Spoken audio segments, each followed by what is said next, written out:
Secretary Rubio, thank you so much for sitting down with me at this critical moment for the nation, the world, and at this historic NATO summit. No, thanks for doing this. I know you have a very busy day ahead, so I'm going to dive right into it. I want to start with some of the reports overnight. CNN and the New York Times are reporting that early intel suggests Iranian nuclear facilities were not completely destroyed, and the Times is reporting that the nuclear program was only set back a matter of months. Now, look, I know it's obviously quite early. The president is vehemently denying the veracity of these reports, but can you give us, now that we've had a little bit of distance, the latest battle damage assessment? Well, I can't talk to you about intelligence. I can also tell you that intelligence leaks are one of the most frustrating things anywhere, not just because you got somebody who has access to this putting stuff out there, but because it's so often mischaracterized.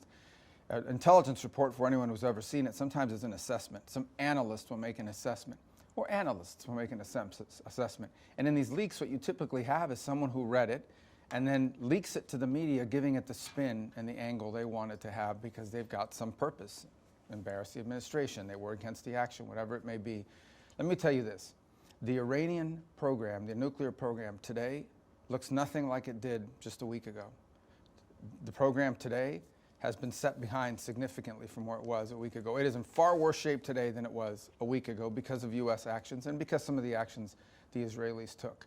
So the bottom line is they are much further away from a nuclear weapon today than they were before the president took this bold action. That's the most important thing to understand. Significant, very significant, substantial damage was done to a variety of different components, and we're just learning more about it. Understand that most of the damage that occurred here in Fordo occurred deep underground. That's why we use penetrator weaponry to do that. So that's why I hate commenting on these stories, because often the first story is wrong and the person putting it out there has an agenda. And I would say that story is a false story, and it's one that really shouldn't be re-reported because it doesn't accurately reflect what's happening here. Do you have a timeline for when you will have a full assessment of exactly the damage that was Well, done? that's a difficult. This is a very unique target set because basically you drilled a hole into the ground with 12 incredible bombs and then went 300 feet into a mountain. So I don't think we're going to be sending anyone down the hole anytime soon into those mountains. So suffice it to say that we are very confident. And by the way, it's not just me saying this.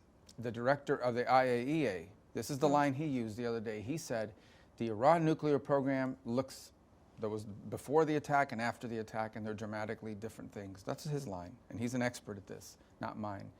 So, but the most important thing here at the end of the day is they have less capacity today than they did just a week ago to rapidly produce a nuclear weapon behind the world's back and threaten the world.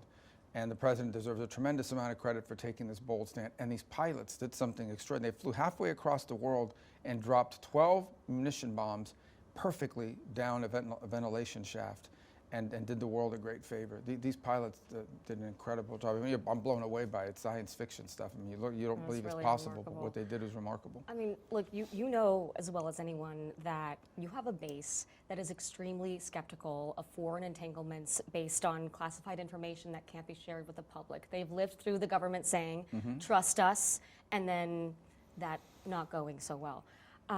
And it's a reason many of them voted for President Trump as a rejection of the Bush-era foreign policy. Can you speak in more detail to those voters about why you are so confident that this significant damage has been done here, especially since we're seeing some of these contradictory reports? Some of it is on open source because of Maxar and other technologies that are showing you the pictures. So in Esfahan, there was this conversion site, which is how you turn this metal into something that's useful. That's wiped out. You can rebuild anything that's destroyed. You could if you wanted to, but it's completely wiped out. And so they can't do that today. Beyond that, all of the support structures around it as well. In Natanz, which is also an underground facility, that had already been destroyed. Basically, the Israelis have put a lot of damage on it. And then the United States went in with 2 additional heavy munitions that penetrated into the ground and did more damage. So it was already in bad shape and unusable, and now it's worse off. The hard one, the one that was really difficult is Fordo, because it's buried underneath a mountain at about 200 to 300 meters underground, and meters or feet, I forget, 300 underground. It was deep. And there's no doubt in our minds it's very significant, substantial, lasting damage was done to their program. We will learn more and more about it, but the baseline is real damage was done. Of that, we're very confident. We dropped 12 of these things into these holes. I mean, it's not like we just did a couple and see how it went. Does this mean the job is done and you can rule out the possibility of near-term future strikes? Well, that was never the goal here. The goal the president set out was 3 nuclear sites. He targeted them. He says, I want a one-off campaign in which we go in, wipe out hit 3 nuclear sites, hit them hard, and get out without any loss of life.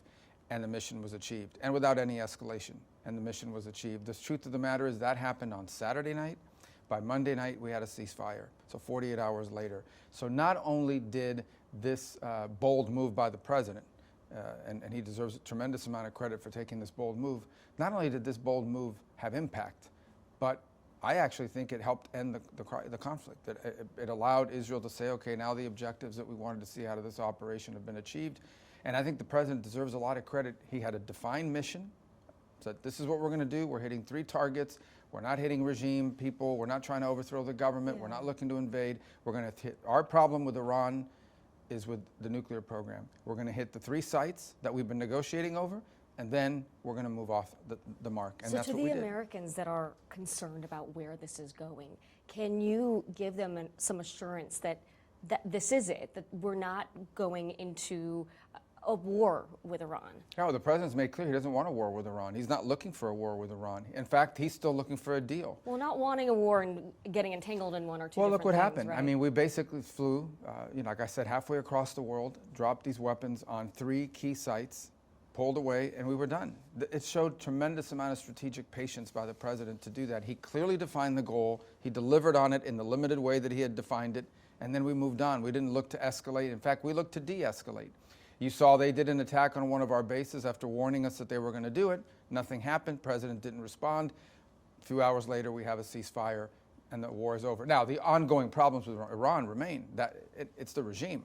If the regime wants a civil nuclear program, we can negotiate that with them. If what they want is a nuclear weapon, that's not going to happen. And I think the president has proven that he's willing to act when he says he's going to do something. Regime change. Okay, some people in your party really want it. Some people really don't want it. The president has posted about it, causing a little bit of confusion about where he's at on this. So where is the president at? Where's the administration at on regime change? There should be no confusion about what the president said. What the president said is if the regime in Iran wants to keep spending money on terrorism, keep spending money on trying to get nuclear weapons, keep spending money on rockets to attack Israel, and not develop their economy or help their people, maybe there will be regime change because the people of Iran are going to get sick of them. It'll come from within, though. Yeah. That's not something that the U.S. it's not on the table for the U.S. to get involved in that. No, listen, the world is filled with regimes I don't like and the president doesn't like, and a lot of us wish didn't exist. The United States' job is not to go around and set up governments for every country. The United States' job is to protect our national security. Our national security issue with Iran is with a clerical regime that wants nuclear weapons so they can threaten us, threaten Israel today, threaten us tomorrow, and the president's made clear that's not going to happen. That's what he's focused on. I think what he was commenting, which is exactly right, is, look, if your country continues to fall behind economically because you're living under sanctions, because you insist on sponsoring terrorist organizations around the world and spending all your money on Hamas and Hezbollah instead of on your own people, yeah, maybe there will be regime change, but it's because the people of Iran will do it. But that's not our plan. It's never been our plan. He's never once talked about that being our plan. The plan here was very simple. Hit the 3 sites, the 3 nuclear sites, and get out. And he did it. No loss of American life. We lost, tragically, more Americans died evacuating from Afghanistan than were killed in this operation because the number in this operation were 0. Let's talk about the ceasefire. As of now, while we're talking, this situation is so fast moving. It seems to be holding after some scolding from President Trump for some bad behavior on both sides. But what exactly are the terms and what incentivizes both sides to stick to it, particularly Iran? Well, the terms are very simple, and that is that Israel said that they had finished their mission. From the very beginning, the Israelis had a defined list of things they wanted to achieve. And once they were done with those things, militarily, they were done. They had achieved those things. They had achieved those things by Sunday night, Monday morning, and they let us know that after their current operation that was ongoing, they did not intend to conduct any further operations unless they were attacked by Iran. And it was at that point when the administration messaged that through intermediaries, the Qataris and others, that the Israelis had informed us that the current operation was their last operation unless they were attacked. And so the message was simple. If once they leave, I don't remember the time, it was maybe 3 a.m. Jerusalem time, once that was done, if Iran didn't hit back, Israel wouldn't hit back, and the war was over. That message was passed. Anytime you do these ceasefires, because we lived this experience, for example, with India and Pakistan, there's always a few skirmishes. Maybe someone's clock was set wrong, and so they missed the time. In this particular case, unfortunately, tragically, in those final hours, there was an attack that killed people in Israel, so that really stirred things up. It hit an apartment building and literally murdered people living there. And then there was the stray rocket that was launched. We say stray because it was a one-off, it wasn't part of a wave, and the Israelis were going to respond to that. And the president gets on the phone and tells them, don't do this. If you do this, it's going to restart the thing all over again. And the Israelis turned around and came home, and so now that's the understanding. He was frustrated. He dropped an F-bomb. I haven't heard that from him in public before. Well, whatever it takes. But the point is that, and look, and it was the right move on his part. He's the only person in the world that could have gotten those planes to turn around. And it was not an easy decision for the Israelis because they just had, I think at the time, the death was up to 5 people in this building, beautiful people, beautiful family, young people that had been killed in that strike. So it was tough. But Israel had extraordinary success. I mean, they literally wiped out the upper tiers of their leadership. Their air defenses are gone. Iran can't defend their own airspace. So Israel was done because they had achieved their objectives. Speaking of something no one has done, a lot of presidents have wanted NATO members to spend more on defense. The big headline coming out of this summit is that the NATO countries have agreed to raise their defense spending to 5% of their GDP. You know, the president has had a tenuous relationship with NATO, with the EU as well. What do you think this new commitment from NATO will do to the relationship? What kind of impact will it have? Will it strengthen? It should strengthen it. I mean, I would call this the Trump summit because this really tracks back, I believe, to 2018 in the first administration. You've got his branding knack now. Well, I do. Okay. Well, yeah, I guess it gets catchy because the reason why is because in 2018, I believe it was at his first summit, maybe it was 2017, but a while back, in his first administration, he challenged NATO. He had a chart. And he brought out and he said, look at these countries, do a 0.9% of your spending on GDP. He embarrassed a bunch of countries. And it set in motion a series of events that pressured our European partners to spend more on defense. I get it.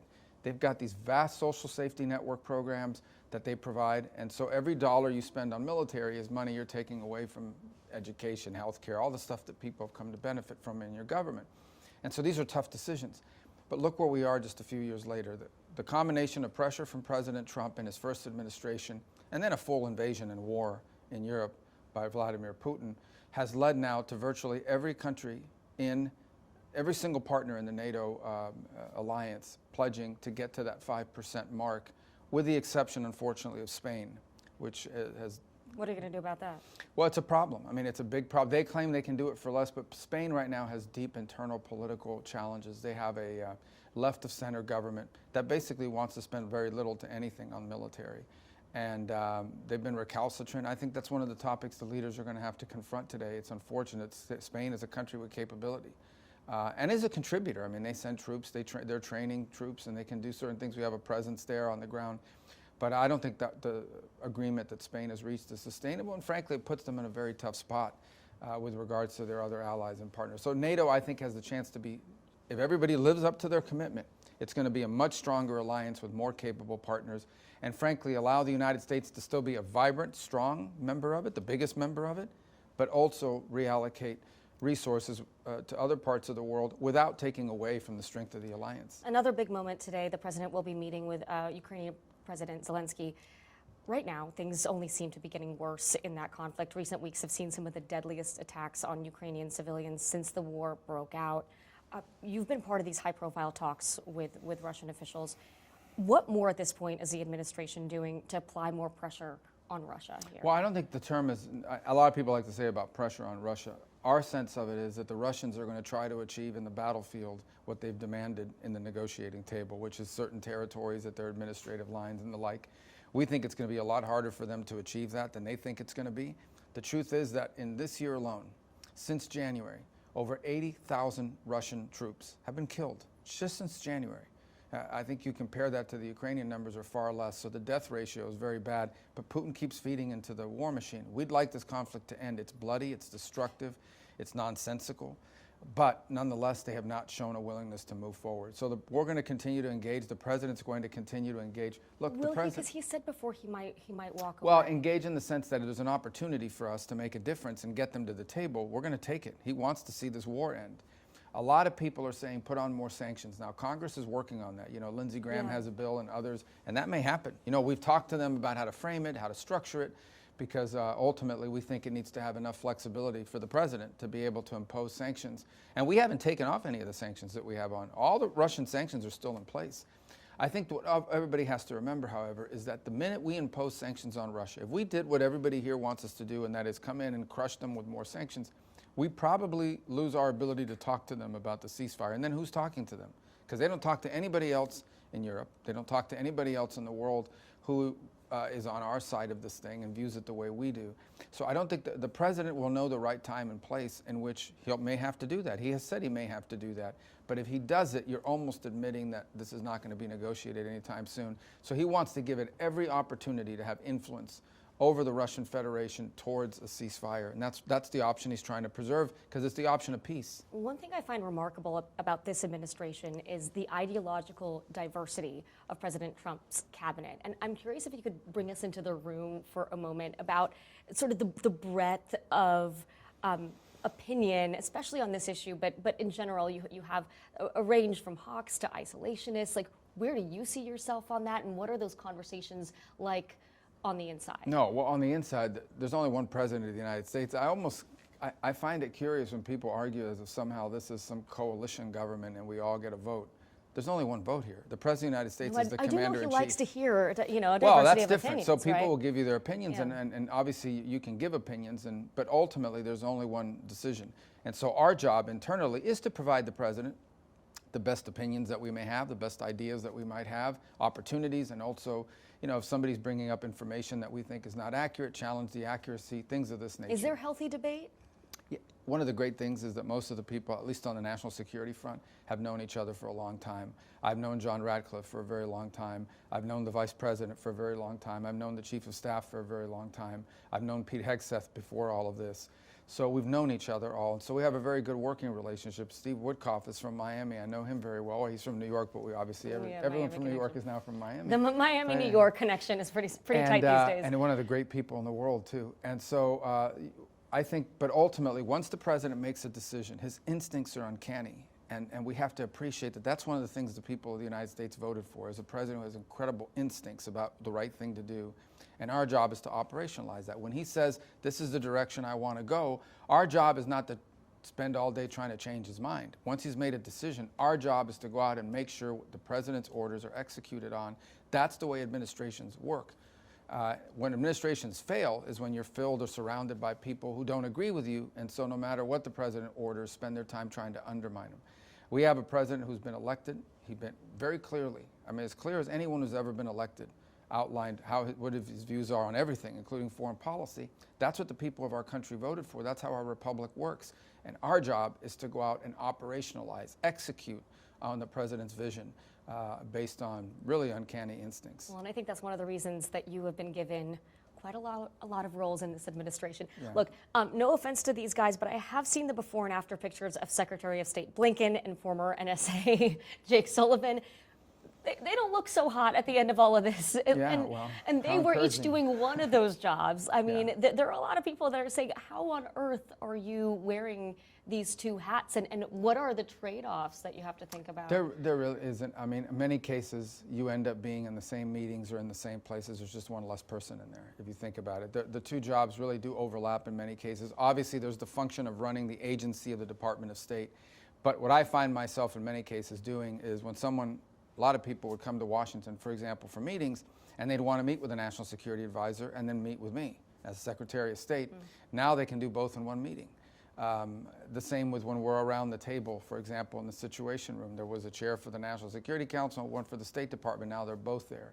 Are you doing more time at the White House than traveling abroad? Well, when there's a conflict, yeah. And so what we've had over the last couple of weeks is we've known that there might be something breaking out in the Middle East, and then we had to manage our role in it. So yeah, you spend more time there in that regard. But I go to the State Department almost every day because we have a lot of bilateral meetings with foreign ministers that are coming to town, so I go and see them over there. Well, and the but it's pretty NSC seamless. has changed a lot under you, and I think a lot of people know what the Secretary of State role is, but how do you envision? What does the Marco Rubio NSC look Well, like? it's not the Marco Rubio NSC, it's the Donald Trump NSC, and what its job is to coordinate the agencies to execute the president's mission. So it's the conductor of an orchestra. The NSC doesn't play the clarinet or the flute or the violin. Its job as the conductor is to make sure that everybody is playing the sheet music based on their instrument.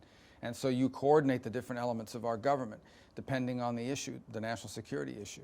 So if it's in this case, what's happening over the last couple of weeks, it's making sure the Department of Defense, the Department of Treasury, the Justice Department, all the different elements of government are represented around the table, and each of them have a piece or something they're supposed to be executing on and are doing their part.